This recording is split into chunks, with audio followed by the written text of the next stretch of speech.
हमारे जीवन में सब कुछ मिला है। धन, संपत्ति, परिवार, समाज, मान सम्मान, प्रशंसा, सब कुछ मिला हुआ है।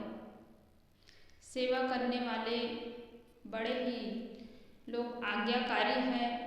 तो ऐसे हमें सब कुछ मिला है और हम चाहते हैं, आप चाहते हैं कि ये हमें जीवन भर मिलता रहे, जीवन भर ऐसे ही बना रहे।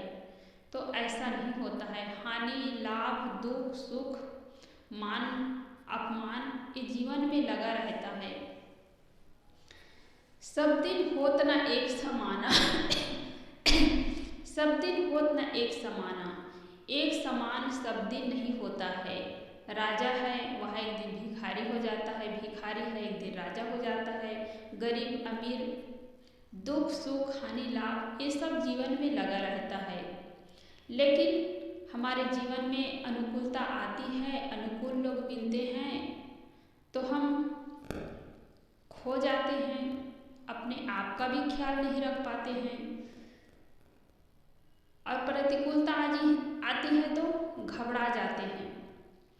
तो हम धर्म के पथ पर चले, सत्य के मार्ग पर चले और अनुकूलता हो चाहे प्रतिकूलता हो, दोनों में सम रहे। दोनों में अपने धर्म को नहीं छोड़ना चाहिए, सत्य को नहीं छोड़ना चाहिए। हम भक्ति करते हैं, धर्म के मार्ग पर लगे हैं, भगवान की पूजा करते हैं, लेकिन जब प्रतिकूलता आती है तो हम घबरा जाते हैं और छोड़ देते हैं धर्म के काम को, सत्य को छोड़ देते हैं। भक्ति प्यारी राम की जैसी प्यारी आग, सारा पट्टन जरी हुए बहुरी ले आवाए मांग। भक्ति हमें ऐसी प्यारी होनी चाहिए जैसी आग।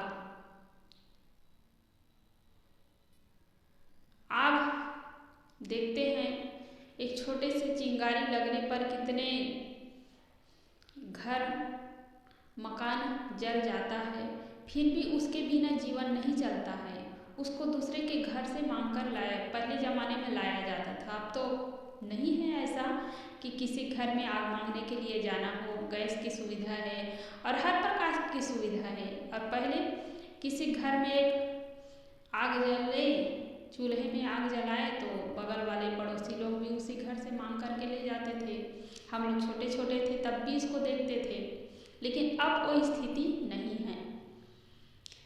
तो सद्गुरु कहते हैं कि जैसे आग प्यारी है, घर जलने के बाद, छप्पर जलने के बाद भी आग को छोड़ते नहीं हैं, मांग करके लाते हैं।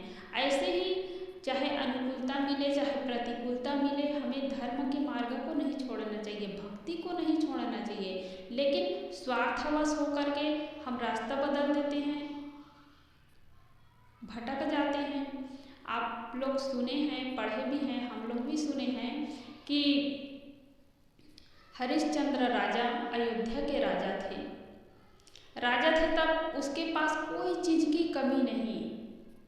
लेकिन एक दिन ऐसा आया, ऐसी परिस्थिति आई कि अपनी पत्नी बच्चे को काशी में बेचना पड़ा और राजा को डोम के घर में नौकरी करना पड़ा, मरघट में रखवाली करना पड़ा।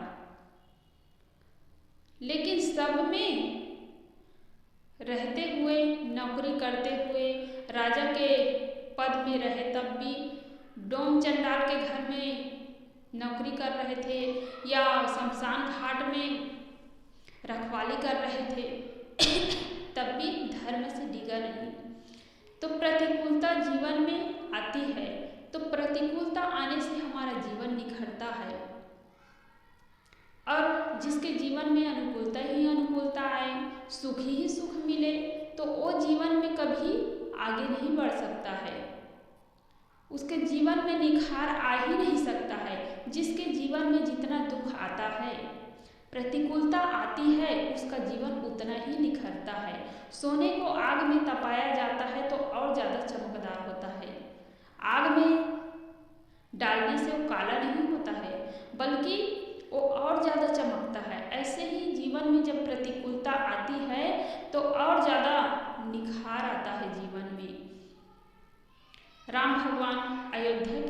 राजकुमार थे। राज तिलक होने वाला था। सब लोग एकदम खुश थे। दूसरे दिन पता चलता है प्रातः ही कि 14 वर्ष के लिए वनवास जाना पड़ेगा। ये स्थिति आई, लेकिन राम भगवान के चेहरे पर जरा भी बदलाव नहीं आया, जरा भी क्रोध नहीं आया, गुस्सा नहीं आया, बल्कि मुस्कुराते हुए स्वीकार किया। 14 वर्ष का वनवास, राजकुमार फूल की सैया पे सोने वाले और खुले पर जंगल में जाना पड़ा। और राम भगवान उसको सकारात्मक रूप लिए कि मैं जब जंगल जाऊंगा तो मुझे ऋषि मुनि के दर्शन करने को मिलेंगे, ज्ञान की बात सुनने को मिलेंगे। और सहज रूप से उन्होंने स्वीकार किया। तो जो समझदार होते हैं, प्रतिकूलता आने पर भी उसका मन टूटता नहीं। वो कभी नहीं सोचे कि मैं जंगल में जाऊंगा तो मुझे क्या खाने को मिलेगा, कहाँ पर सोना पड़ेगा, क्योंकि उसकी माता की आज्ञा थी कि जंगल में ही 14 वर्ष काटना पड़ेगा, किसी गांव में, किसी नगर में जाना नहीं है। और उन्होंने आज्ञा का पालन किया। और साथ साथ लक्ष्मण जी और सीता माता भी साथ में गई। तीनों वन में थे। अनेक ऋषि मुनि मिले और राम भगवान का जीवन और ज़्यादा चमक गया।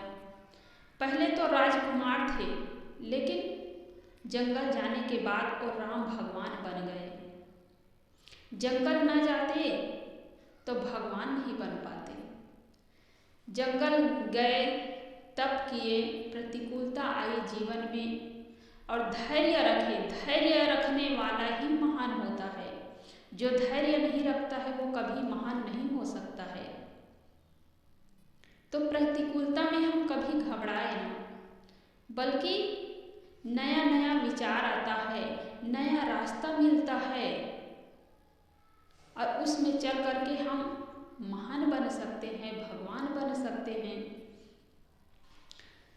कहा जाता है जब समुद्र मंथन किया गया, देव और दैत्यों ने मिलकर के समुद्र मंथन किया। समुद्र के गर्भ से दुर्लभ पदार्थ निकले, उसमें अमृत के कलश भी निकले। अमृत के कलश लेकर के देवगढ़ भाग गए, अमृत पी ले, अमर हो गए। जब विष पीने की बारी आई तो अमृत पीने वाले देवता भी कांपने लगे। जब अमृत पी लिए तो उसको मरने का क्यों डर, लेकिन विष पीने की बारी आई तो सब कांप उठे, कोई देवता आगे नहीं आए। तब शंकर भगवान आगे आए और सारा विष अपने कंठ में उड़ेल लिए। तभी से देवों के देव महादेव कहलाए। पहले देव ही थे, शंकर जी ही थे, लेकिन विष पीने के बाद महादेव बन गए, महान बन गए। तो इस संसार में, हमारे जीवन में अनुकूलता रूपी अमृत और प्रतिकूलता रूपी जहर दोनों हैं। जिन्होंने अनुकूलता रूपी अमृत को पी लिया वो संसार में खो गया। कितने बड़े बड़े राजा महाराजे हुए इस संसार में, उसके पास धन धान्य, पुत्र परिवार, राज्य, सब कुछ था, ऐशो आराम की जिंदगी जी रहे थे, लेकिन जाने के बाद उसका कोई नामो निशान नहीं है। और जिन्होंने प्रतिकूलता रूपी जहर को पी लिया, प्रतिकूलता को सहन किया, धैर्य रख करके आगे बढ़ते रहे, और वही आज महान है। जितने बड़े बड़े महापुरुषों का हम नाम लेते हैं, उनके जीवन में कितनी प्रतिकूलता आई, कितने कष्ट को सहन किए, तब उन्होंने अपने जीवन में कुछ अच्छा काम किया, अपने आप को ऊपर उठाया, तब भगवान कहलाया। हम सोचते हैं कि भगवान की मूर्ति रख करके पूजा कर लेंगे और पाप से मुक्त हो जाएंगे, हमारा कल्याण हो इस संसार से पार हो जाएंगे। राम भगवान की मूर्ति रख करके कितने जगह पूजा करते हैं, कितने राम भगवान की मूर्ति बन चुके हैं, लेकिन राम भगवान को कितना कष्ट सहन करना पड़ा। कष्ट सहने के बाद वो भगवान बने और उनके जगह जगह मूर्ति रख करके आज पूजा हो रही है। हमारे जीवन में प्रतिकूलता आती है, हम घबरा जाते हैं, हमारा मन टूट जाता है। जो टूट जाता है वो बिखर जाता है, और जो धैर्य रख करके चलता है वो आगे बढ़ जाता है। हीरा सोई सराहिए सहे घनन की चोट, कपट कुरंगी मानवा परखत निकरा कोट। हीरा वही सराहनीय है जो घन के चोट को सहता है, और जो हीरा घन के चोट को सहन नहीं कर पाता है, टूट कर बिखर जाता है, वो असली हीरा नहीं है। असली हीरा तब है हीरे के सहे घनन की चोट, घन के जो चोट को सहता है तो वही असली हीरा है। ऐसे ही मनुष्य प्रतिकूलता में टूटता नहीं है, धैर्य रख करके आगे बढ़ता है, वही महान बन सकते हैं। विष्णु भगवान के लिए कहा जाता है कि विष्णु भगवान सांप के सैया पर सोए हुए। तो सांप के सैया पर सोए थे और वो भी बड़े आराम से, कोई उसके मन में घबराहट नहीं, शांतिपूर्वक सोए हैं। आपके घर में, हमारे घर में सांप छोटा सा निकल जाए तो हम लोग भागने लगते हैं कि सांप के काटने से मर जाएंगे, हमारी मौत हो जाएगी। लेकिन विष्णु भगवान धैर्यपूर्वक वहाँ पर सोए। तो सांप की सैया ये प्रतिकूलता की सैया है, अपमान की सैया है। कई प्रकार के विघ्न बाधा आते हैं हमारे जीवन में, लेकिन धैर्य रखना चाहिए, और धैर्य रखने वाले ही महान बने हैं। तो महानता के शिखर को वही छूता है जो प्रतिकूलताओं से घबराता नहीं है। तो हमारे जीवन में आज हमें सब कुछ मिला है, अनुकूल प्राणी पदार्थ मिले हैं, और हम सोचते हैं कि ऐसे ही हमारे जीवन में बना रहे, तो ये कभी होता नहीं है। और मिला है तो हम अहंकार करते हैं कि हमें ये चीज़ मिला है, हमारे पास इतना धन है, संपत्ति है।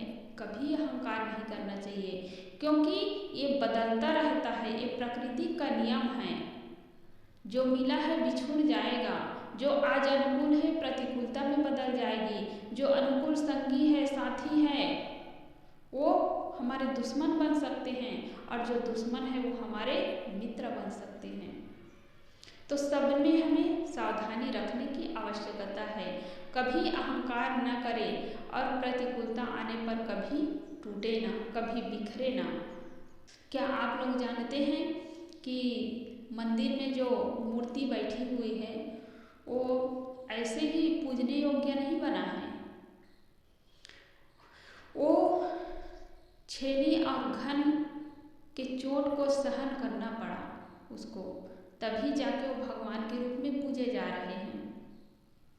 समर में घाव खाता है उसी का मान होता है, छिपा उस वेदना में अमर वरदान होता है।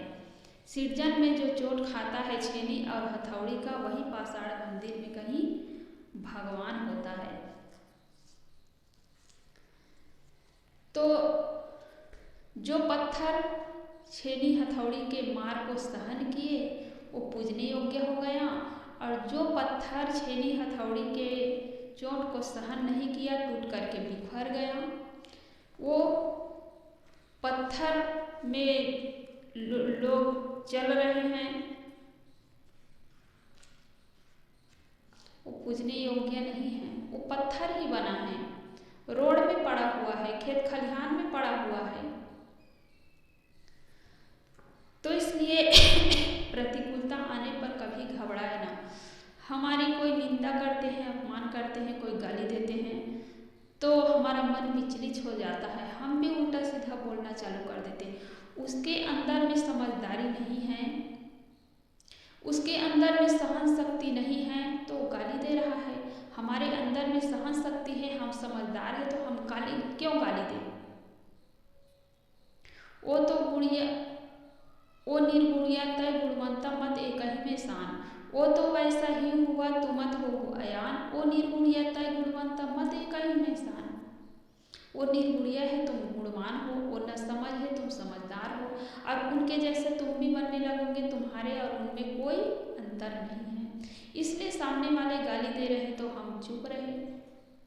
कब तक गाली देगा, कब तक लड़ाई करेगा, बस शांत हो जाएगा। तो जिसके पास सहन शक्ति नहीं है वो सह नहीं पाता है। एक कोई गाली देता है तो गाली का जवाब 10 देता है। कोई ईंट से चोट मारता है तो सामने वाले पत्थर मारता है। तो ये समझदार नहीं है। सहन करना चाहिए, सहन करने से ही महानता आती है।